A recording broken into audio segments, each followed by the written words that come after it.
Welcome to the Phoenix music scene on the YetiRadio.com. It's alive! The Yeti. The Yeti Radio. Powered by DavidLeeImaging.com. Welcome, everybody. I'm the Yeti, and you're at the YetiRadio.com. Live on Twitch and YouTube. We got a special interview tonight with Arizona local music scene extraordinaire drummer, Mr. Philip Hernandez, joining me tonight. Stay tuned for that. We're going to open it up with a song from one of the bands he plays with, Choke Chain. Here's Beg and Plead, right here on the Yeti Radio with Mr. Philip Hernandez.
Mr. Philip Hernandez with the Yeti, right here live on Twitch and YouTube. Welcome, Philip. How you doing tonight?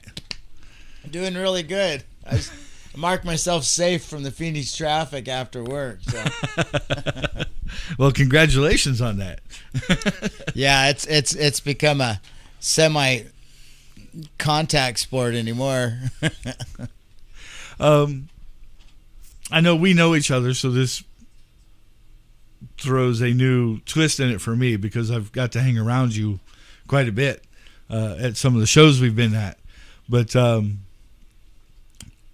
long have you been into music or playing drums, if they're different times? I I started in music in grade school, and I want to say it's probably around fourth grade. I got into the music class with a trumpet from a stepfather at the time, and in the process of learning trumpet and playing trumpet, didn't have a liking for it, and the natural abilities of coordination and wanting to pound on things as a drummer was coming through, and so I switched to drums and stayed in the music class and continued with music through to about junior high school. And then about junior high school is when it kind of started to go kind of wild child on the street, and decided that it wasn't for me to play in music class at school anymore, and there was too many people competing for the drum set seat, and those kids whose parents were musicians or had bands, knew well more than other kids that were having to learn on their own. So, with one seat for the jazz band or whatever, it's like playing drum set at the school level wasn't exactly working out. So that's where I started to develop my own ear and just appreciation for music by learning from the old vinyl LPs and cassette tapes. I don't know if I'm dating myself with the media, but that's how I started doing that. Got my first drum set from my uncle, which was a 4-piece Yamaha, kind of a yellow and brown kind of tiger swirl type of covering on it, and a couple cymbals and a hi-hat, and a single pedals. So from there, just listen to the different music from Led Zeppelin and Yes and Pat Benatar, and then getting more into metal and listening to anything and everything. And then, of course, having R&B and soul and world music around me just in the house via my mother. My father is a saxophone player, so once I met my real father, got to know him, and so that may have something to do with the inclination of wanting to be a musician of one sort or the other. So from there is just kind of a pursuit, of passion and developing my abilities and the appreciation for music, as well as the appreciation for other musicians and their abilities. As that grew into appreciation for being able to not only be a musician but perform, try to entertain, not just by playing but by being visually stimulating as a performer, and learn what that's about, and in that connecting with people on a personal level as fans and friendships, and like I said, the other camaraderie with other musicians. It just, as the years went on, it's just a matter of developing and networking and continuation of that. Some people give up, or some people quit and sell their gear. It's like, I won't. I'll be I'll be playing till the day I die. That's awesome to hear. So, who are your personal biggest influences for like drums? My major influences? Well, like I said, I listened to a lot of rock music to start with, so like Tommy Aldridge, John Bonham, Neil Peart would be some. The drummer for Pat Benatar, when I listened to that at the time, was Myron Grombacher. And then, of course, I listened to stuff like Kansas and Styx. And then as I got more into, the rock 80 bands of Motley Crue and Cinderella Dawkins and Great White and all those. But then I still had begun my developing and listening to music with the whole Ozzy and Black Sabbath, going to the concerts, a lot of time being at concert. I wasn't so much there to enjoy the concert as I was there to see what the stage production and what it was, looking at the drummer and saying, I want to do that. That's who I want to be. That's where I want to be, and that's what I want to do. And just kind of analyzing the whole scene, as well as enjoying the concert and seeing what was happening.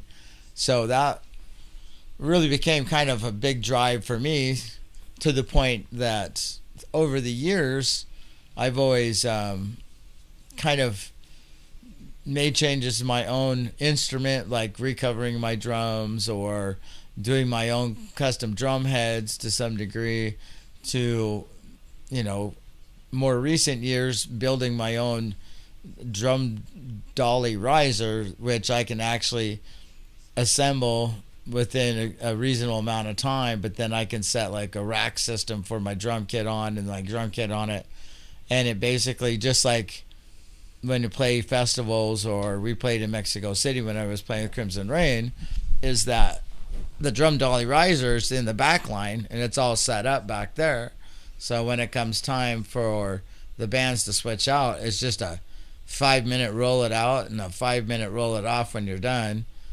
So the biggest time there is the sound guy getting it mic'd up, and so sometimes they might have mics where they've got them already placed and they just got to unplug and plug cords in when they do that, Right. Well, being a former stagehand that got the opportunity to work with some amazing people back home, that was my draw in the shows that we got to do, was to help with the drum kit, because we had risers, and they'd break out the carpet and tape it down on the riser, and it's got all the tape marks where all the pieces go. Right, yeah. And then we got to do Toto. Jeff Porcaro. And Simon Phillips. Simon Phillips too. Was filling in after the accident, and I have a video somewhere. I can't find it. I hope my dad still has it somewhere back home. But if I can get my hands on it, I'll definitely share it. We had it was an aerial shot, and he did like a 7-minute solo, and it was phenomenal to watch. Yeah, he's another one that back during the VHS videotape days, I still have the Tommy Aldridge one that I got way back then. But Simon Phillips and, all those guys, Terry Bozzio from Missing Persons. Right. I mean, there's a lot of different drummers, different styles, genres, approaches.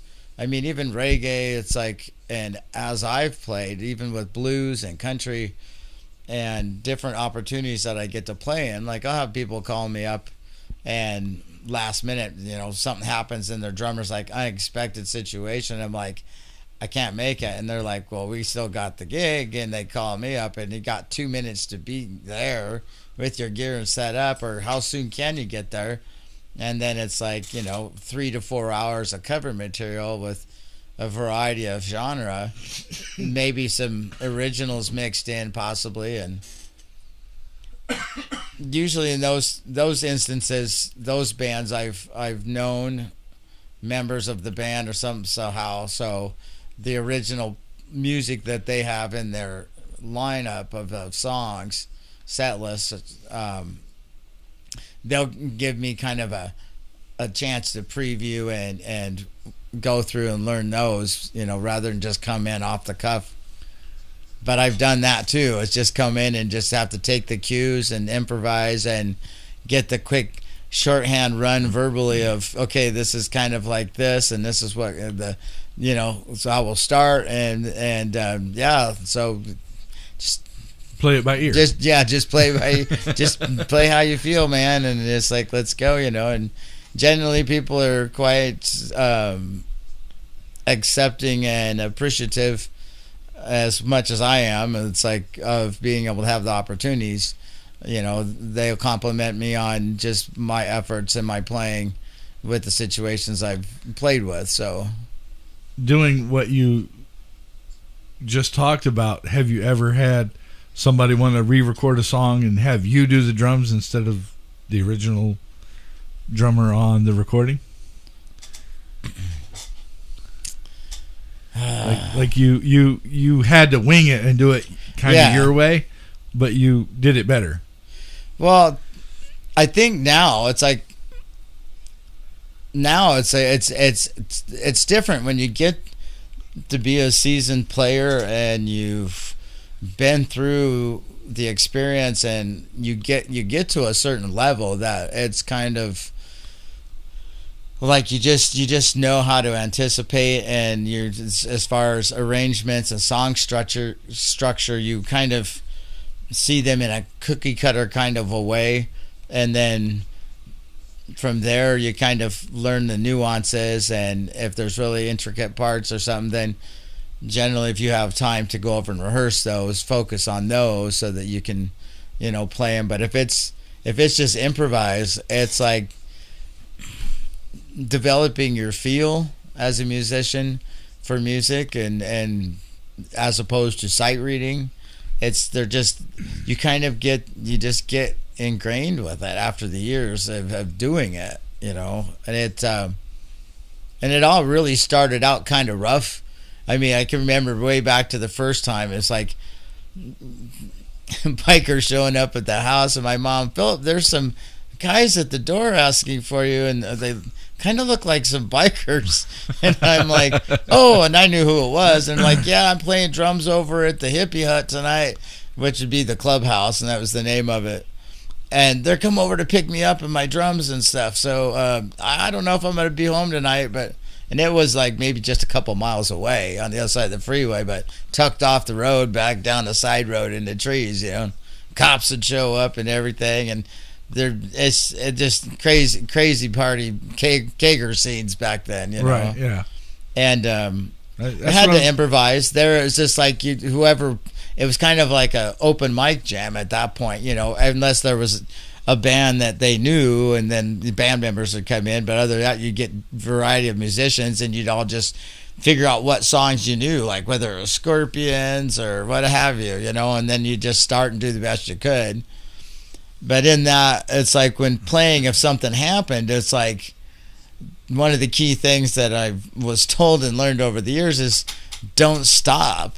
That just because something happens, don't just stop playing and then sit there and So that really led to the fluidity of improvising. So to know that, hey, keep the beat going, or if something happens, be able to adjust and make adjustment in your playing accordingly as best as you can, and sometimes you'll see musicians on stage giving each other the eye or turning around and looking when they were like fully looking at the crowd, interacting with the crowd, but then they heard something from one of the other musicians and they just can't help but turn and like what the hell was that? Give the eye and look like, are you here? Was that on purpose? And that kind of reminds me of like as a drummer with that, it's like there's always those opportunities where you're trying to utilize your showmanship and you're spinning your sticks or tossing your sticks in the air and trying to time it, of course, with your playing so that it all just looks like, oh wow, it's like I can't believe they did that and they didn't stop playing, they just fit it right in, and I have a few different shots that were taken over the years, of doing that. And the photographers or videographers that caught him, I was quite surprised what they were able to capture, because for myself, I was like, wow, it's like, it's there, it's like, that it's like pulling something off, like training and working all these years to do something and then doing it to perform, not so much to just show off, but just to do it, to know that you've kind of achieved a certain ability.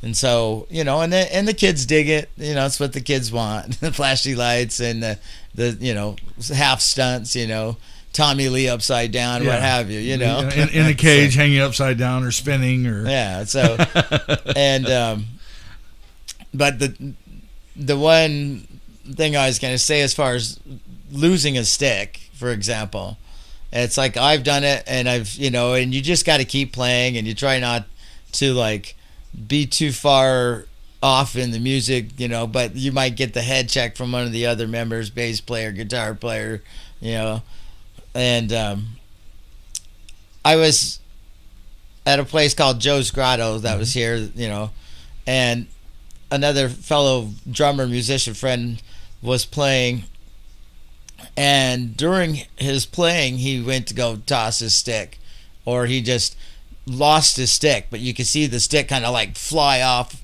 just all of a sudden, and it was the typical reaction that every drummer will do, whether they want to or not. But it's like, first the stick flies away, second thing is just like the facial expression that they lost the stick. Thirdly, they actually look to see where it went possibly, and all the meanwhile trying to grab another stick and keep playing. And then as they've continued to establish the song, then they'll actually keep looking for the stick while they're finishing the song, only to finish the song and then later just, you know, keep going and what have you. So as I watched, like I said, a friend of mine do this, and I watched it happen, I saw that whole sequence just exactly like that happen. Watched him lose the stick, watched his face go into a surprise look, and then start looking for it while he's grabbing the other stick and still playing. And then, you know, other musicians in the band turn to look at like, hey, what happened? You know, and then I after they were done, I, you know, like most other bands, I'll support and like to, you know, exchange just comments and stuff and tell them, hey, great set, you know, hey, that was awesome. It's like, God, you guys killed it, whatever. But I had to tell him, it's like, I got to tell you, I said, when you lost that stick, and he goes, and we all remember it because we know, but we don't focus on it. Right. But he's like, yeah, it's like, and he explained, it's like, yeah, it's like, I just had to tell him, I was like, you went through the same sequence of events that we all go through, but it was funny to be out front watching you play, and it happened. I'm like, yep, it happens. Well, because drums and percussion are one of the instruments that I like to watch at a show. And when I was a stage tech, I'm watching the drummer, and he was in the middle of the song, and the stick broke. So he tossed it, and he grabbed another stick, and he looked at it because he's playing with it, and he's just looking at it like something's wrong with it. Like, there's something wrong with this. I don't get it. And he just tosses it, reaches and grabs another one, and he kept going. I guess the next one was fine, and he just continued on the rest of the night. It was just kind of weird that he had that dumbfounded look like, what the hell's wrong with this? Yeah, it's just like losing the stick, and that's what I was saying. There's that sequence event. So like when a stick breaks, and I've had sticks break, and after you've broken enough sticks, and when your technique changes, or maybe it's the way you set up, it's usually cymbals when you chop them that kind of wear sticks away, unless you're just a beast drummer, and if you hit something like a rim or something hard enough. And some sticks just are manufactured, the grain sometimes isn't the best scenario, and so you'll get some that'll split, or if you're playing with wood tip sticks, they'll chip. But to have them like break, usually that's from, you know, repeated chops or something, and then all of a sudden it just snaps. And, you know, like I said, the sequence of events happen, the facial expression, the disbelief, you know. But as you do it, like, say, if it's happening while you're playing kind of gradually, like you knew you had a soft stick, and it's probably like with putting a new battery in a guitar before you play a show so it doesn't crap out on you, and you're like, you know, like, what the hell's going on with my stuff? And people are looking at you trying to watch what you're doing under pressure, and you're suddenly your guitar's going out, like checking your chords. You know, drummers, it's like you can feel the stick and you can see it, and it's like you know it, but it's like a mechanic that's got the car that he just keeps limping on, but never really fixes it, you know, just Right. kind of keeps it going.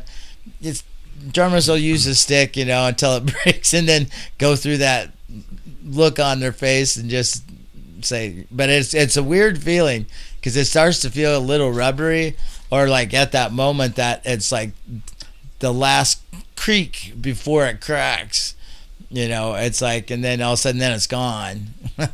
Or if it flies back at you, like it's like wood chips flying at you and you're dodging splinters, you know. I mean, all kinds of stuff happen. Yeah, that's like catch a splinter in the eye, you know.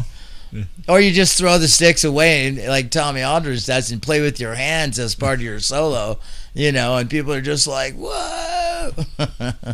I recently saw one of those, and that was mind-blowing. Yeah. I saw a show down at the State Fair of one, oh gosh, who was it? I can't remember. It was like 4 years ago. To think who was there. But their drummer, everybody left the stage. I think it was Hailstorm. I think is who it was, because I know I went and saw Hailstorm. It was one of the bands I'd seen there. And so Hailstorm's playing. They finish the song. The band members take off, leave the stage, leave the drummer to start his drum solo. So he starts his drum solo, and then he like stops and kind of engages with the crowd to like name that song from the drum part, Right. And so because like all music has certain iconic rhythms and guitar stuff or vocals in them. So, so he started with that, and he would kind of, the crowd would yell out, but then all of a sudden he stopped and he grabbed 2 chopsticks and put his drumsticks down and grabbed the chopsticks, like chopsticks, and then keep playing with the chopsticks.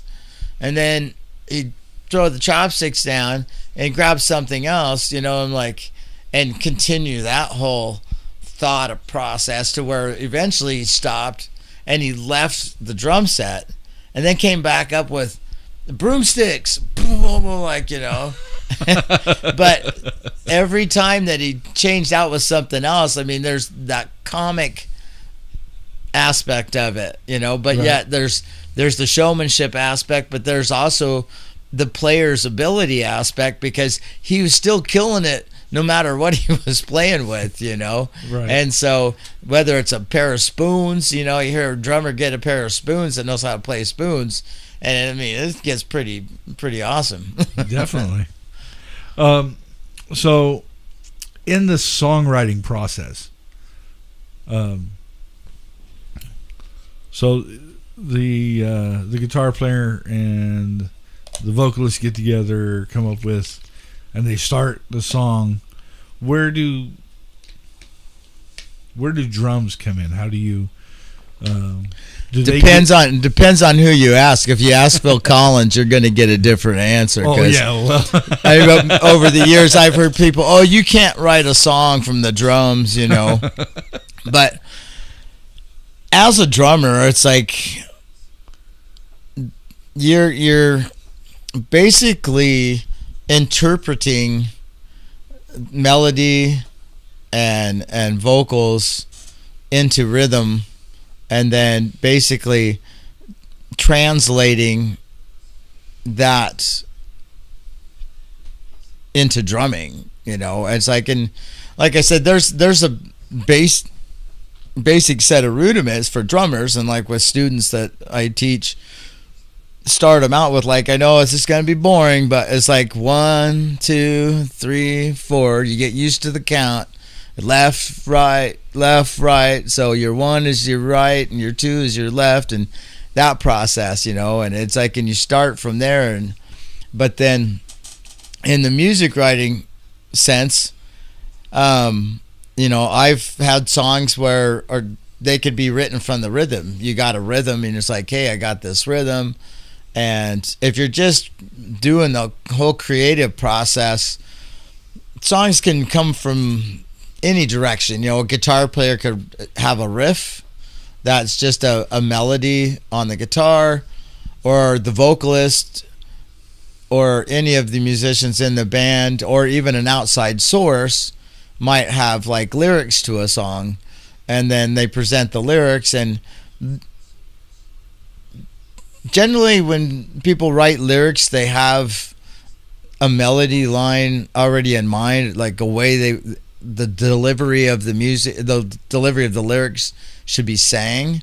So right there, that establishes a melody line. So then a guitarist or pianist or whatever can pick out a melody, bass player can pick out a melody.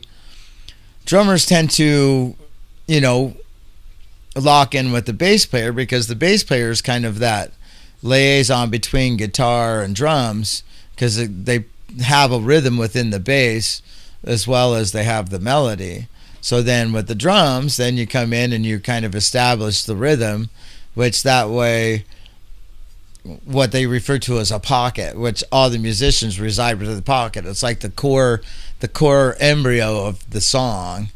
And if that gets developed from the lyrics that start first, or if it's a guitar riff, or if it's drums and a rhythm, sometimes when, like back in the garage days, it's like, well, we don't have a singer and we're still looking for a bass player, but me and this guitar player get together. It's like, you started out trying to play songs that you listen to on the radio and learn and develop. But from that kind of establishes, like I said, a certain cookie cutter sense to, like, hey, songs have, a beginning, a middle, and then what people have referred to as a tail, So, but then if you talk to it, you say, well, you got your verses and your choruses.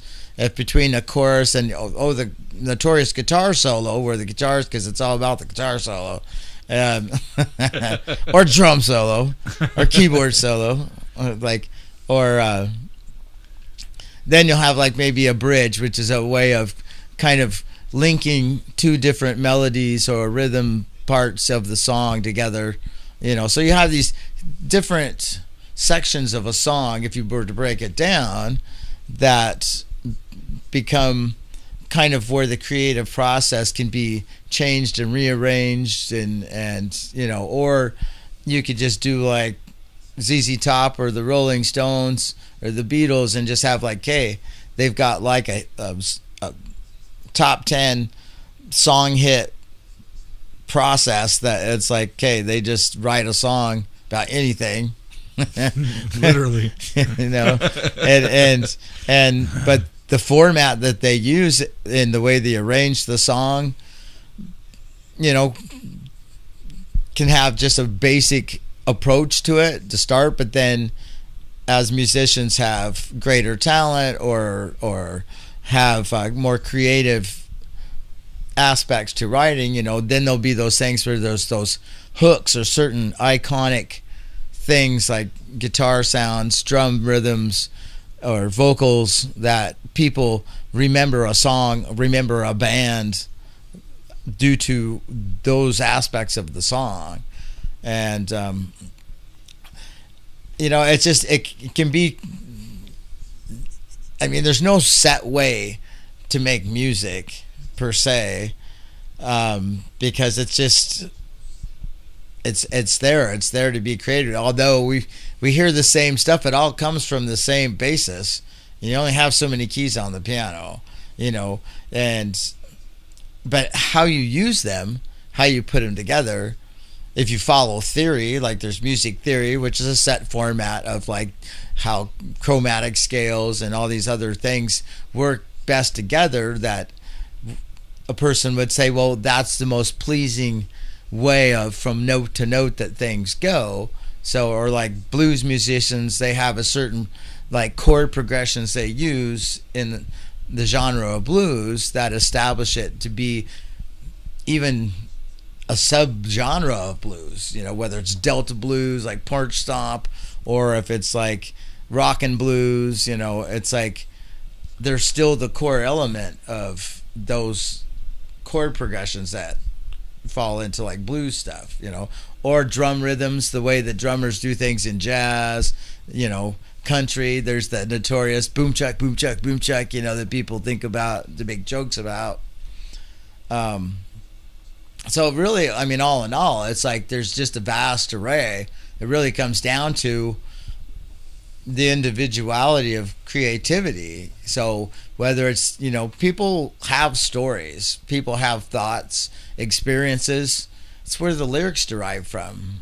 Or if it's the Yellow Submarine and you're the walrus, I'm the monkey, cuckoo, cuckoo, hope you guess my name. I mean, you could take all little tidbits for a bunch of different songs, mash it all into one song, and then let people guess how many songs you took lyrics from and put into one song just as a mashup, I mean, right.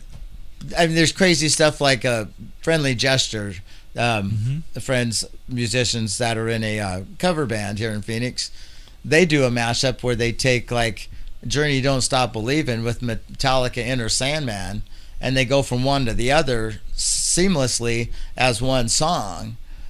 What helps is with guitars that it's in the same key in the same song, so because you can't, to try to change tuning or something, it just is right. But for them at a certain part in certain songs, you can like just dovetail it into something else, and then to go back, and they perform it really well when they play it, and and people have to guess, or you hear a song that's done in a different genre. Say for example, you take a metal song and then you hear it in a reggae genre style of music approach, but yet they're like, I know this song, but what is it that's making this different? It's like, and then it's like, well, they're playing it like reggae, but it's like, that's weird, but it's like, it sounds cool, so there again, it's like there's really no set rules. Right. The genre crossovers. Yeah, sometimes breaking the rules, Right.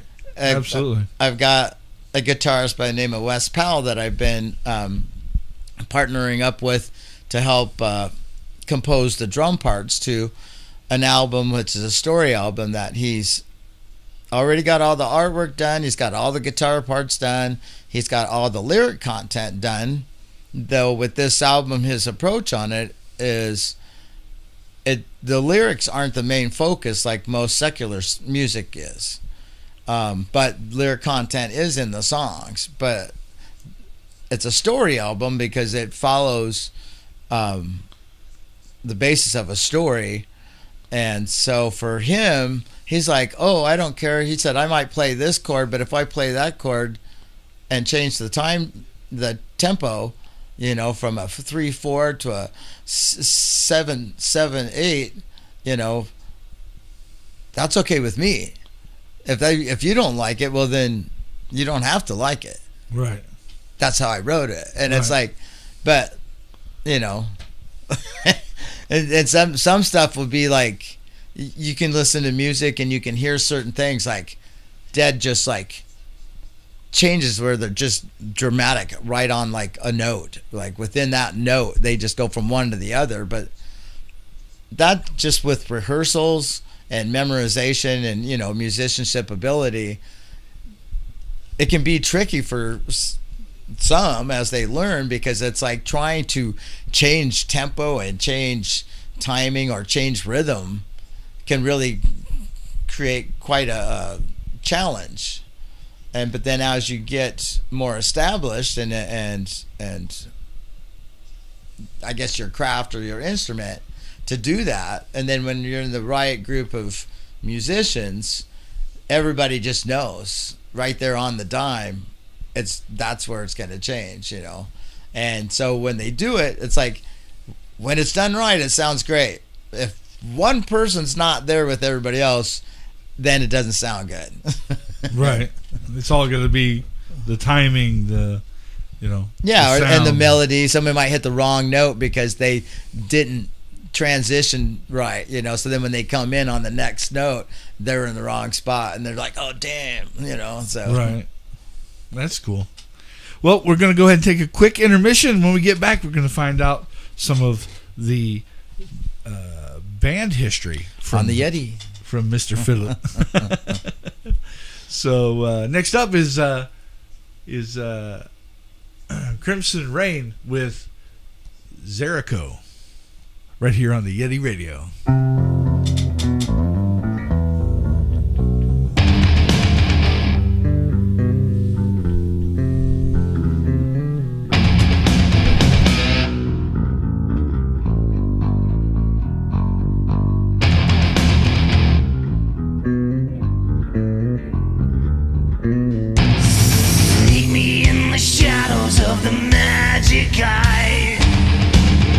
I am he who answers and I'll never lie. Speak to me in riddles through the language of another world. I'm the horror and the terror you've been pearled. Worst of dreams will soon come to be. The time has come now, say my name and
thought you lied when you spoke of me, then suppressed your mind with a tiny pill. Yet it didn't help because I am real. And though years have passed and you think you're free, I've always been, and I will always be.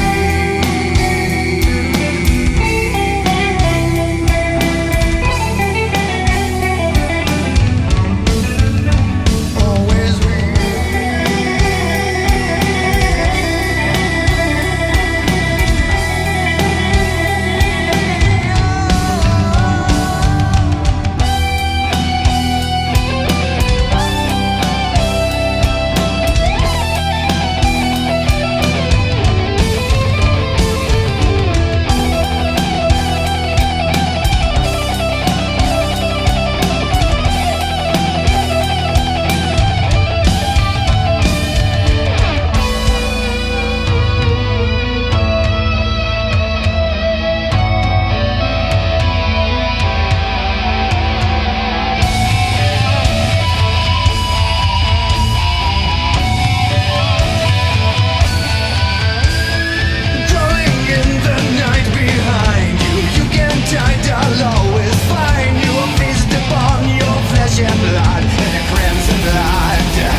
Mr. Philip Hernandez in the studio with the Yeti tonight. Woo! Live on Twitch and YouTube.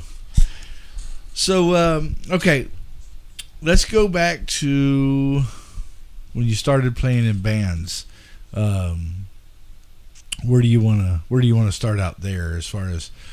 I won't go back too far. Let's keep it kind of, I guess, more just Phoenix. You know, I mean, okay.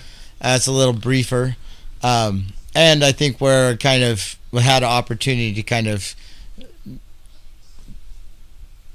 experience the accomplishment of pursuit of every why I even do what I do, and why I play with bands, why I even play in the local scene.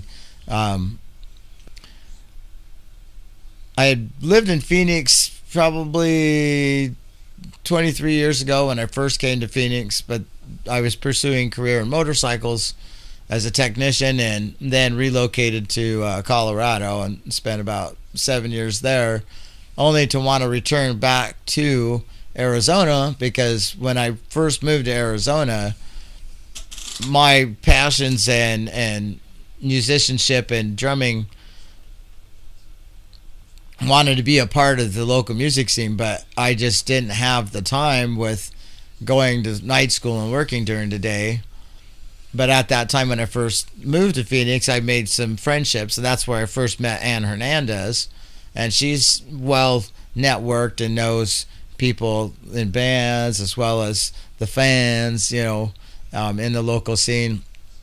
And through her friendship and mine was a way for me to start my networking.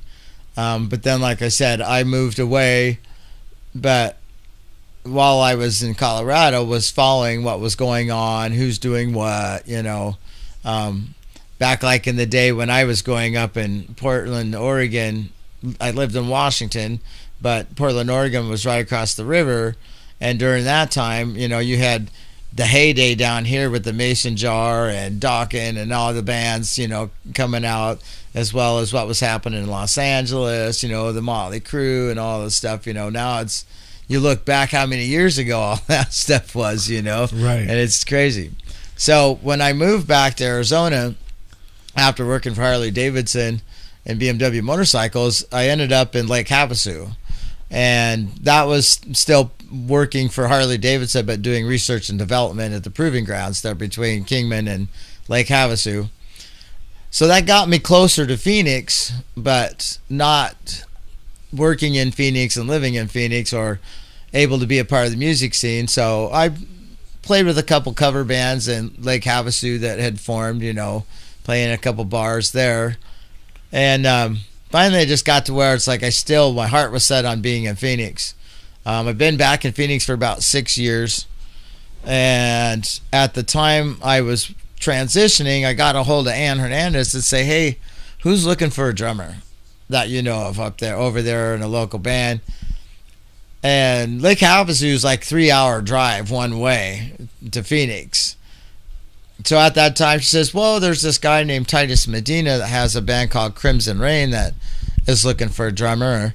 And I'm like, okay, and she gave me a couple other names. So then I started contacting, people to see what would come of it.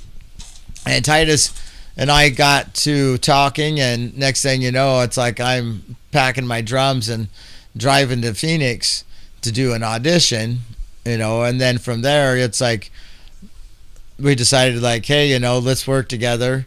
And so I'd start working on the music. So that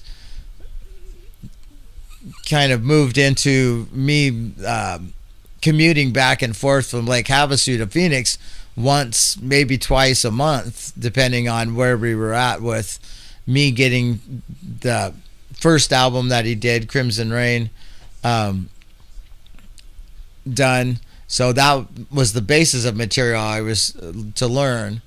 And then, of course, as time went on with Crimson Rain, we started to write new music, which Eye of the Storm and Darker Side of Life came out, to where those songs I had a little more input with the drumming in kind of a co-op with Titus on that, where everything prior on the first album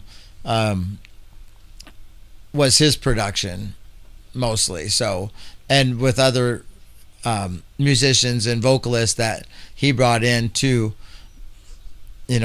put that record together how he had envisioned it. And so with that, we went through some members changes, but after a couple of years, I think it was,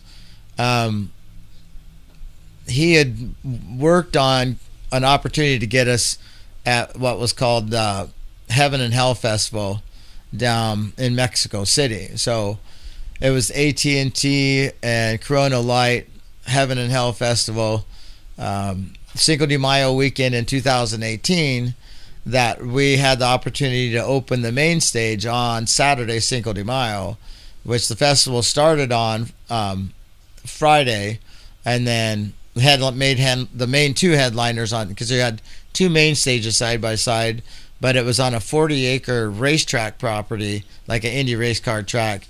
And then there's two other stages that were separated that were across the acreage.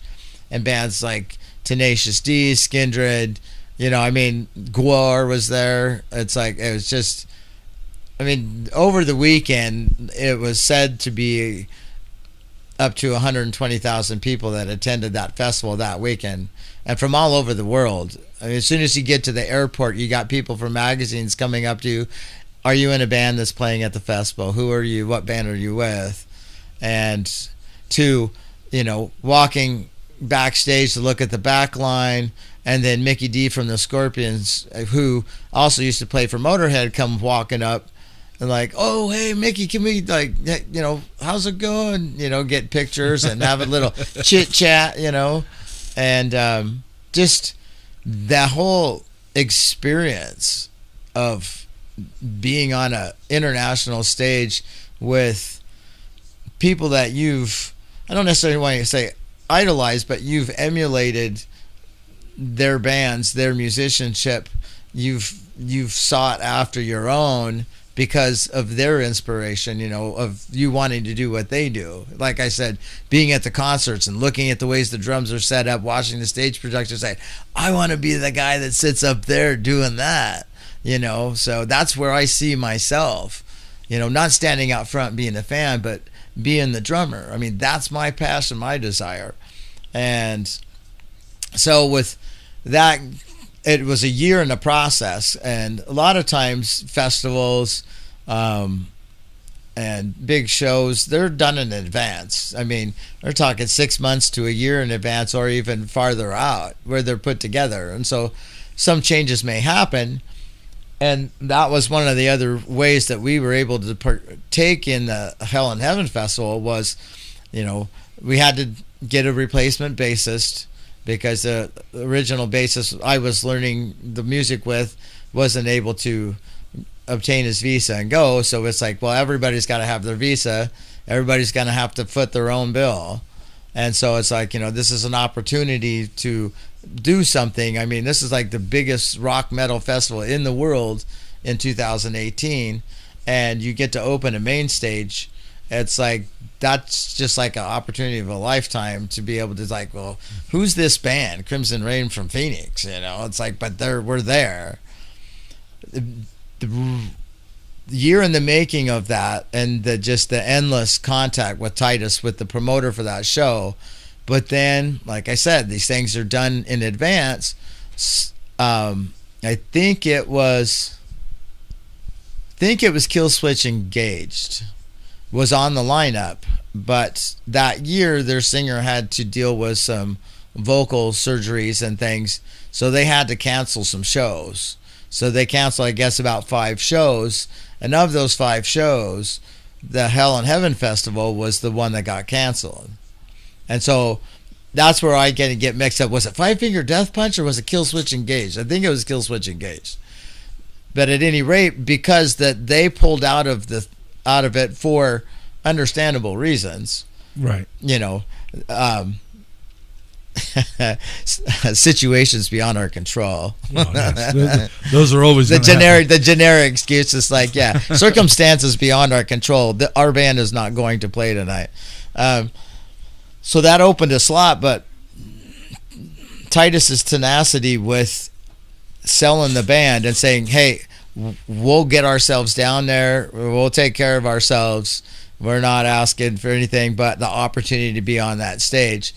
And then there's the whole, like, okay, so they say, yeah, we can come, but then it's like, we don't want to be down there as a backup band and be promised to be on a stage and then not even hit a stage, which there's all kinds of horror story scenarios you can get from all kinds of musicians and situations, professional, semi-pro, local, what have you, And so the pictures are there, the opportunity and the experience happened, and we got the opportunity to do it, and we did, and we pulled it together and made it happen.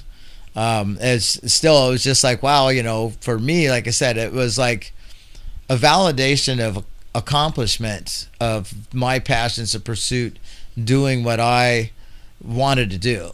And so now I can say, wow, it's like I got a photograph with a Jumbotron with me on it, pointing out at a crowd of however many hundreds of thousands of people.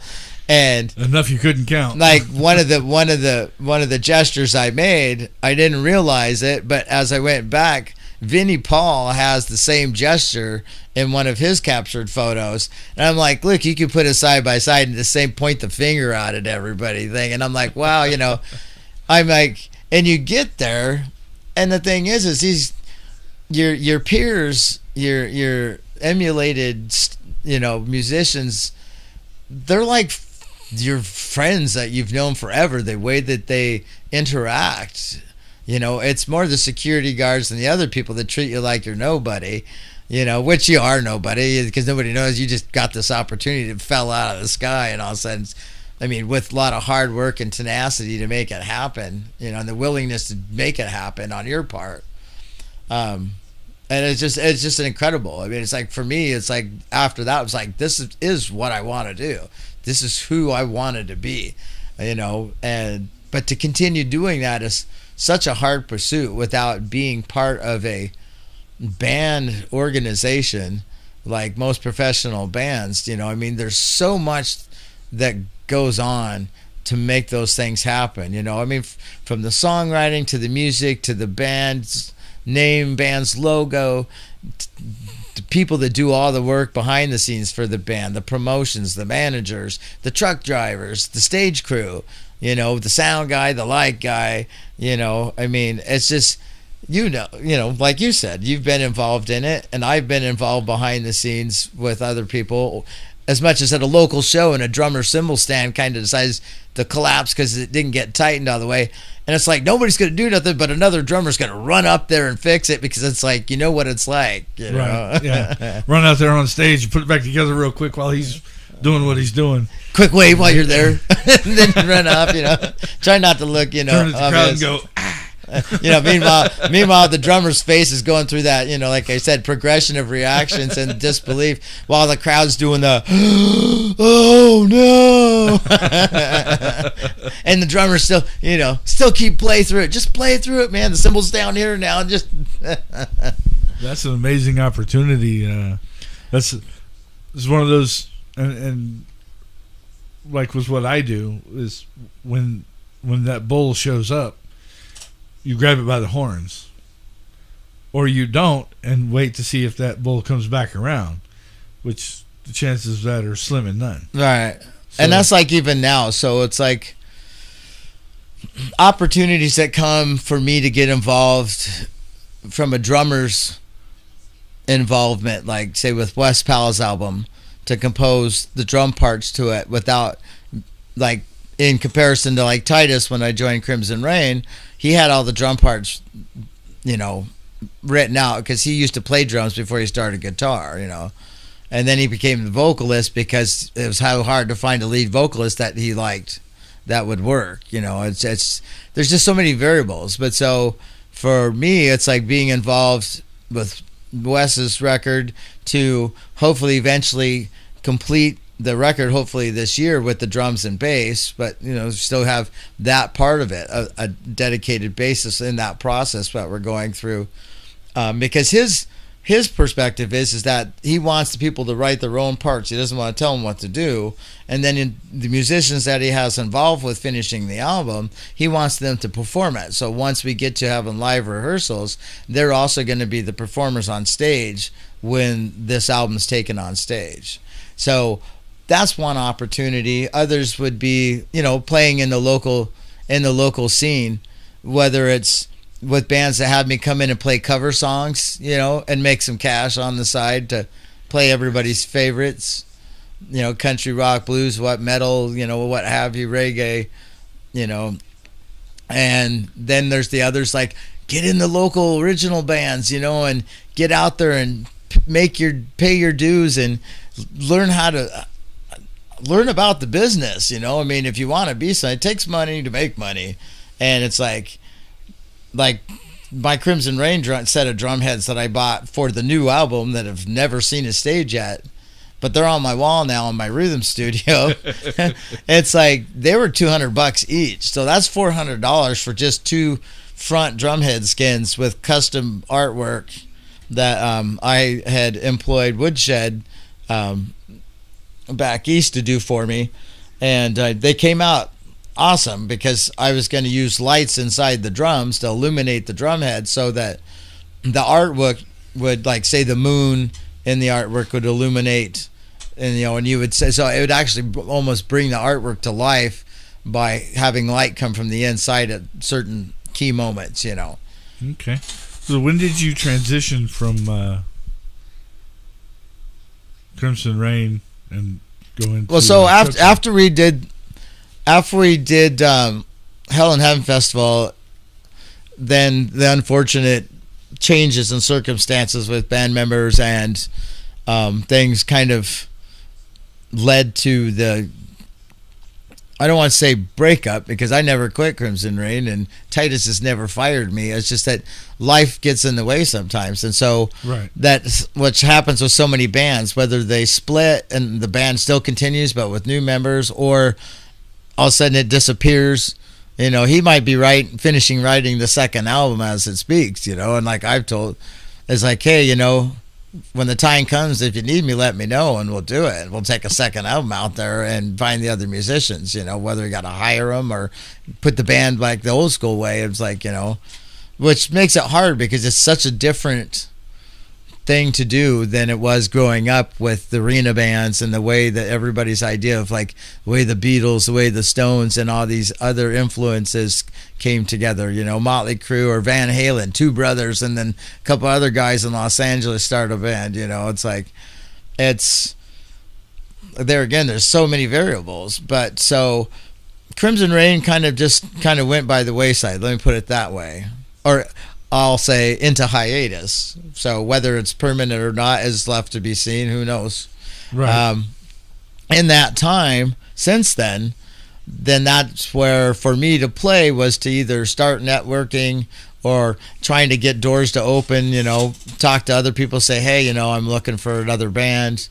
As to what level of musicians and opportunities you get, or depends on who you talk to, depends on what you do. Like, say for myself, having my own electronic press kit, my own personal management as a drummer, helps open doors by connecting people and people taking you seriously, because then they can see you, hear you, and they get basically your resume, in video form, in audio form. And then, if you get the phone call, then, like I said, that's when the bull comes with the horns, and you grab on and you do your best and hope you get another ride of your life. Or maybe you get a ride for a couple years, couple months. It's, you never know. You could be an individual artist and you just sink everything you have that you believe into it, and you spend a bunch of money to make it happen, to get it produced, to get it out there so people can hear it. And then you start digging more money out of your pocket to pay musicians that are going to do what you need them to do because you're paying them, and then you pay the people to do the stage production, and then you hire the truck drivers to go from city to city. You buy the plane tickets. I mean, like I said, there's so many things to it that make it happen as to, like, what do you want to do with your life? I want to rock! So, as doing that, getting involved in the local scene, getting out, supporting the other bands, networking with the other musicians, drummers, guitarists, bassists, singers, even fans, like, somebody's like, oh, my buddy's band, they're looking for a drummer, you should call them. Or somebody, now it's more people contact me, hey, are you playing with anybody, or how many bands are you in right now? Was the biggest response. Is like, are you still playing with Choke Chain? And Nikki, the bass player of Choke Chain, and Mikey Ravone have a long-standing friendship. I got introduced to Nikki and then was a housemate with him for a while, along with another musician. And from that friendship and network, eventually Nikki had mentioned to me, like, hey, I've got this original band idea. Would you want to play drums in it?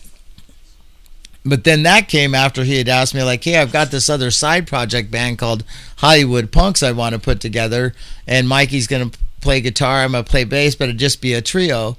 And they had another drummer, Donnie Matthews, who's played for a number of different bands in Phoenix. And they parted ways with Donnie, and then Nicky approached me, and it had probably been a year later after he originally talked to me, then said to me again, hey, would you still consider playing drums for Hollywood Punks? You'd have to learn to start singing lead vocals and playing drums, because the whole premise of the band would be that we share the vocal load so that no one person has to sing it. So each one of us sings a third of the material, and then the whole democracy is you present songs that you want to sing that you can play and sing, and then the other two musicians say yay or nay whether they want to learn it or want to do it, or if it kind of goes, capsulizes with the rest of the set list material. And so I started playing with them, but then in that process, during rehearsal, Mikey and Nicky started talking with each other like I wasn't in the room, like, hey, because they had the Choke Chain, their original band project going, and they had this other drummer, and he kind of didn't work out for life reasons, again, getting in the way. So then they're there at rehearsal with me and Hollywood Punks on a break, and they start talking to each other like, hey, do you think we should ask Phil if he want to like be a drummer with Choke Chain? And I don't know. Do you think he would? It's like, I don't know. Maybe we shouldn't. It's like, or maybe we should keep looking for somebody else. I'm like, dudes, I'm right here. Just ask me. and that's where I stepped into Choke Chain. So then from there, then we went through looking for a singer, and eventually found Julian Avila, who now sings for us now, but Julian also has a side cover band project, Turn It Up, that he plays with.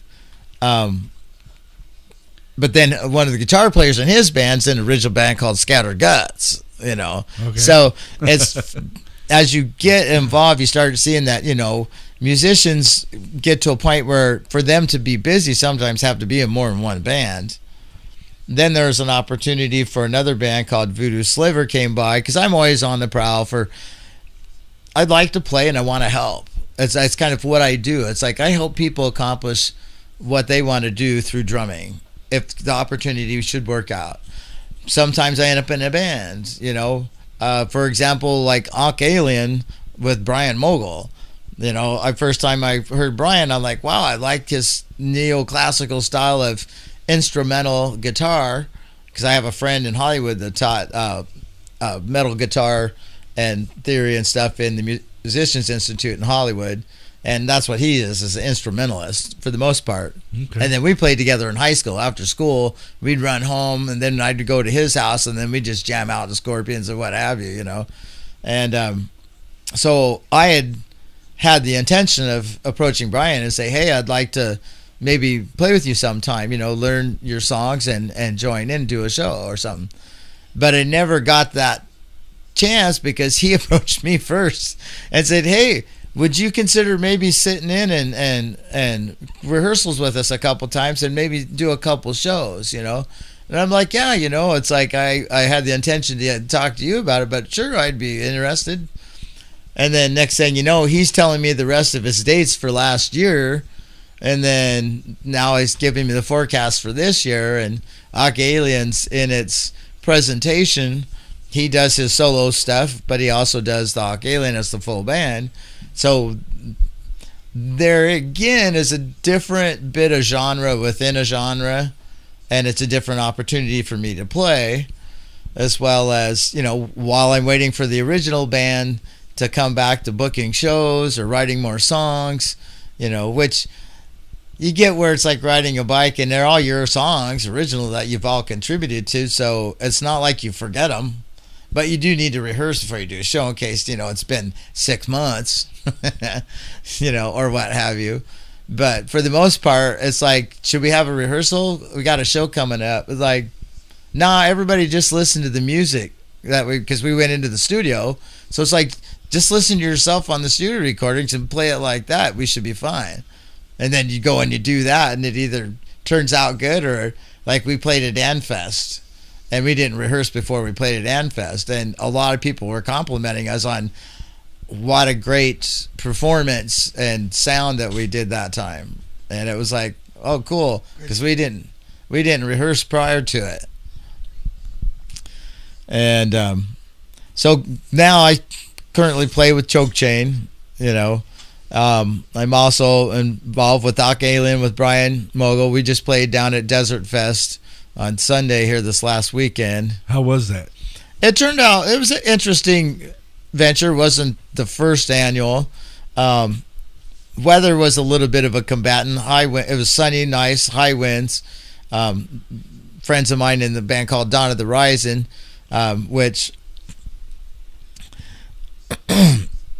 Ray Kuhn, the vocalist, features in on one of Brian's songs, Evil Eye, which will be our closer. Their band, Dawn of the Rising, played, so they had a great set, but the sun was going down, and the wind was kind of heavy winds that day, so that was kind of a challenge, But Right. there was people there. It wasn't packed out, so, maybe in years to come it might be a little more of a thing. It's a bit of a ways at the VFW post outside of Tucson out on the reservation, but it was a good setup. You could camp overnight. Okay. Then we played on Sunday, so had to kind of make adjustments because it rained early that morning on Sunday. So then we kind of got underneath the canopy of the beer garden area outside the post, and then it got sunny, and then it had mild winds. So I just, you take a gamble sometimes with stuff. Definitely, yeah. That's the chance you take when you play outside. Not everybody has enclosed arenas and big venues that are enclosed. Most of them are outside, so you run into that chance. I've left shows because that cloud that rolls in, you just look at it and go, there's something evil in that one. I'm not going to be here for that. Yeah, that, or you go to a venue and it's like, wow, their sound system's taking a toll. They need to get new speakers. That sounds crappy, or the band's just fucking off that, if I can say that, that night. And it's just like, wow, they're just not themselves. And like you get partway through it and you want to support them and stay or hear the next band. You may not leave, but you might go outside and have a cigarette and talk to people, whatever. Right. It's like, yeah, they're just not their best tonight, And then, or I've left shows too. But it's like for one reason or another, Absolutely. Well, sir, it has been a pleasure having you here. Thank you for the accepting the invitation and joining me tonight. Well, I was thrilled with the invitation. It was like, wow, this is a great invitation. So I appreciate that, and thank you. No, we've got to hang out quite a few times over the last almost year. Now. Yeah, different shows, whether I'm playing at them or I'm showing up to support who's playing, and you're there, Yeti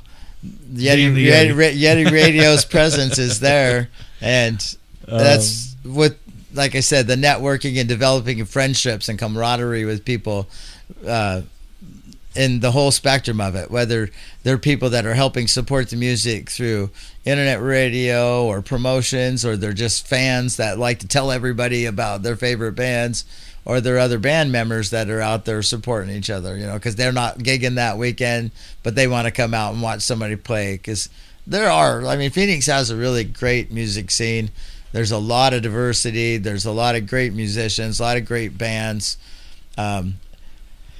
Venues are starting to open up again. The whole COVID was hard and rough, and we've seen venues go away and different things changed, and really tested, I guess, the music scene.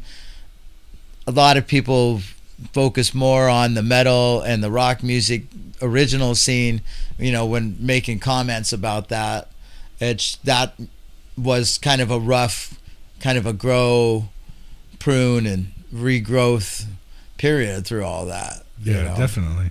Because even some bands kind of went to the wayside. So. Right. And I just in what I've seen, being as young to the scene as I am, have seen a lot of growth back to the stories that I've heard of what it was it's to me it's headed back there. In some areas, it's a little faster than others, and I'm trying to wrap my head around why.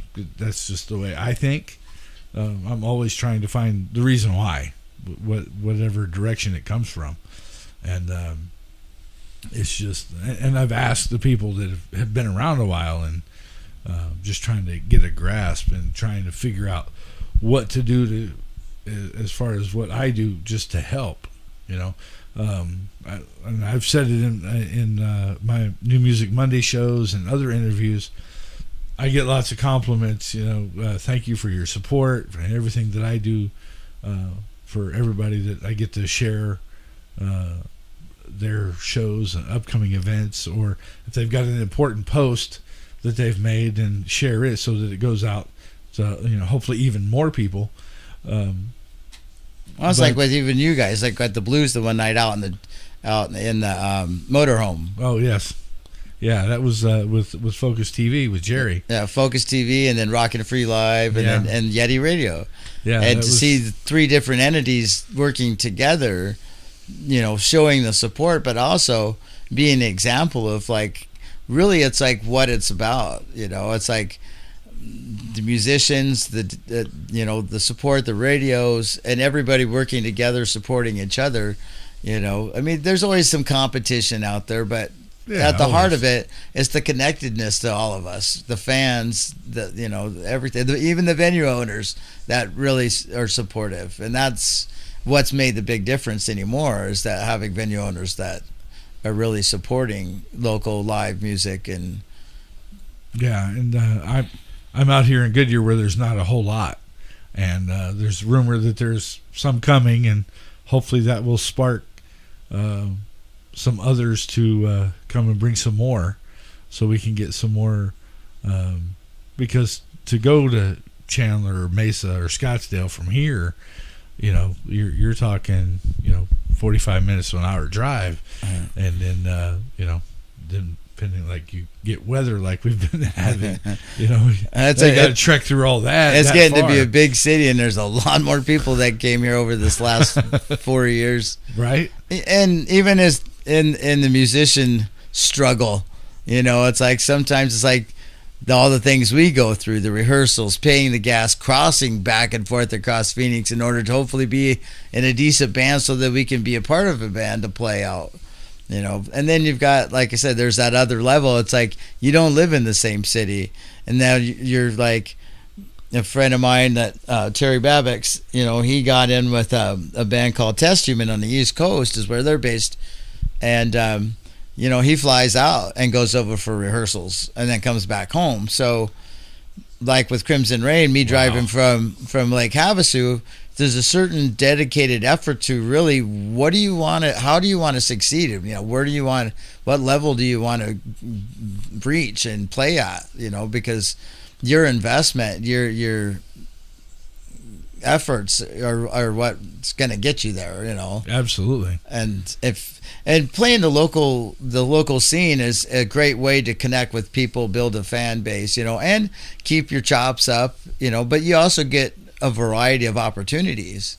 I mean, I've seen Steve Connolly from Flotsam and Jetsam out playing at Cave Creek out there with other stellar musicians that are in the area to make up other bands just so they can go out and play. Just to go play. Yeah, just to go play. It's not necessarily about the money, but right. They do get paid to play to some degree, but at the same time they're getting to play stuff that outside of the box that they normally play with their other bands, but they have the ability and the talent to do so. And so why should they sit at home, Right. No, especially if you love to play, go play. Well, and the people that go and show up at these different bars, venues, and hangouts, they're the ones that really enjoy it. They're like, oh my God, it's like you see Mick Brown from Dawkins hanging out, once in a while they'll call him up, come play drums, Mick, and it's to see that go on. It's like, it's just joyful. It's like, it's really cool to be there, and then to get recognized, like a band called Voyager, a Journey tribute band, and Darwin, the singer, and Tommy Drummer Deers and all the guys, they are just amazing individuals. I mean, as far as their personalities, their life, who they are as people, that they appreciate the fans more than being able to play. So it just exudes out of them. But then they're talented musicians. And like Darwin and I, it's like his acknowledgement and recognizing me, just, I mean, it instantly humbles me, because I want to emulate him and say, like, what a phenomenal vocalist and what a great, like, one of the best tribute bands in the state of Arizona, if not in the U.S., covering Journey, that your band is, you know. And so we get talking, we have to stop because we just keep complimenting each other. And it's like, okay, enough. Well, I think one of the other things we do, because you're one of those musicians here in Arizona, you have a particular look about you. Nobody looks alike, but there's people that stick out because of their. Look at Penny's nose. Certain characteristics, you've got sometimes we'll try to call it an image, whether you maintain an image or not, you know. But that's, like you say, people, and I get people come up, think I'm somebody else, and say, "Oh, have we met before? You remind me of somebody," and then they'll go trying to describe to me how they probably know me, and I'm like, yeah, I'm sorry. No, that's not me. It's like, that's probably someone else. But hey, what's your name? You know, hi, and I'm Philip Hernandez, and it's nice to meet you. You know, it's like, and make some new friends that way. Do you want me to sign an autograph? Do you want me to sign it as, you know, Carlos Santana or as Philip Hernandez, or do you want me to sign it as whoever you think I am? And we'll take a picture. And just with this beanie on, it's like I had somebody the other day say to me, and it caught me off guard, and I was like, who? They're like, yeah, you kind of look like the Edge. I'm like, the Edge? I'm thinking the Edge. I'm like, there's the Slash, there's the Edge, there's all these different people with, like, you know, nicknames. And he says, you know, you too, the Edge. Oh, yeah, I know the Edge. What? I look like him, but I don't know. Maybe it's the beard with the beanie, and it's a change in my face as I gotten older, you know. It's like... But I think Penny might need to work on a Philip Hernandez. Oh, yeah, there it'd be the first. It'd be the first one with dreads, right? I think I'm at a point where I should just name it. Yeah, definitely. But well, I want to thank you for coming and hanging out with me. It's been a pleasure. It's been awesome. Yeah, I'd love an amazing honor. Love to stay longer, you know, just to listen to the show in the studio. But I started a new job this week, and I got some early hours and some long hours to keep. So, but who knows? Maybe I can get back with one of the other band members or the whole band, you know, sometimes. So. Right, absolutely. That way I won't talk too much. Well, everybody, this is Mr. Philip Hernandez. Thank you for tuning in. Drummer extraordinaire from Phoenix, Arizona. And I'm the Yeti, of course. And we are going to close out tonight with a little Ankh Alien and Evil Eye with Mr. Philip Hernandez on drums.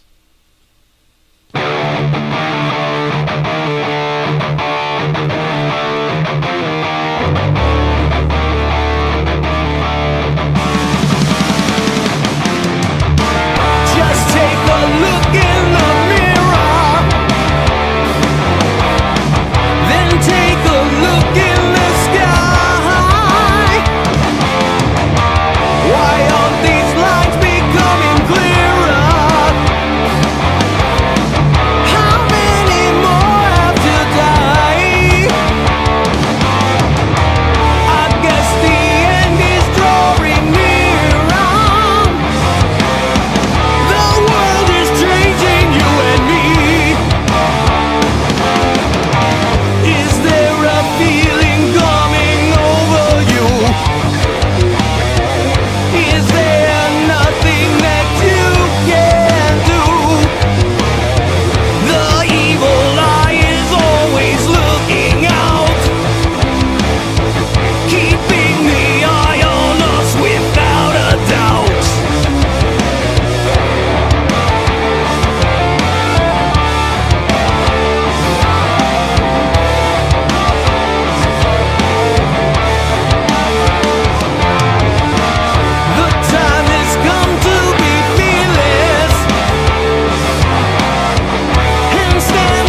That was Ankh Alien and featuring Ray Kuhn on vocals with Mr. Philip Hernandez, who was right here in the studio with the Yeti for an amazing interview.